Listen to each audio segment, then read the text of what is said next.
3 vitet e gjimnazit finalizohen me të shumëpriturën mbrëmje të maturës. Zgjedhja e ambientit se ku do të celebrohet festa, më rëndësishme muzika që do të përzgjedhin e plot detaje si këto shoqëronin për ditë më radh maturantët. Detaji ndoshta më kryesor i asaj dite për të rinjt duket se është paraqitja jashtme. Tendencat e verës së këtij viti janë ngjyrat, tendencë kjo që vjet re në veshjet e tyre. Vajzat nuk ngurojnë së rëni në sy me fustanet e tyre me ngjyra të ëmbla verore, të gjate të shkurtër sipas karakterit, por ka ende nga ato të cilat i qëndrojnë besnike ngjyrave klasike si e bardha apo e zeza. Prirja për të ndjekur modën vjet re edhe tek djemt të cilët kanë luajtur pak me ngjyrat, ndryshe nga zakonisht ku këmishat domosdoshmërisht duhet të ishin të bardha. Ngjyrat që më së shumti dominonin ishte roza e hapur apo ciklamina, ngjyra e kaltër, vjollë si të tjera. Vajzat kryesisht janë kujdesur për çdo detaj. Këpucët kanë qenë një tjetër aksesor që kanë marrë një vëmendje të veçantë. Takat e larta dhe ekstravaganca ka qenë kryefjala e mbrëmjes. Tentativat për të ndjekur modën vjet re edhe në stilimet e flokëve, që duhet thënë se ishin sa të bukura, aq edhe të çuditshme. Të pyetura për koston e veshjeve, të rinjt shprehen se kanë qenë relativisht të kushtueshme dhe kriza është ndjer edhe tek ata.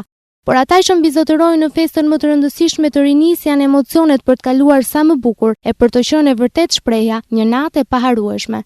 Këto janë netet e maturës dhe pasi janë përzgjedhur ambientet, muzika e preferuar, surprizat gjatë festës deri në orët e para të mëngjesit, nuk na mbetet gjë tjetër veç të urojmë maturantët natën e tyre dhe të kujdesen që shtëpia të mos mbizotërojë festën që mbetet në kujtimet e tyre ndër ditët më të lumtura të jetës rinore.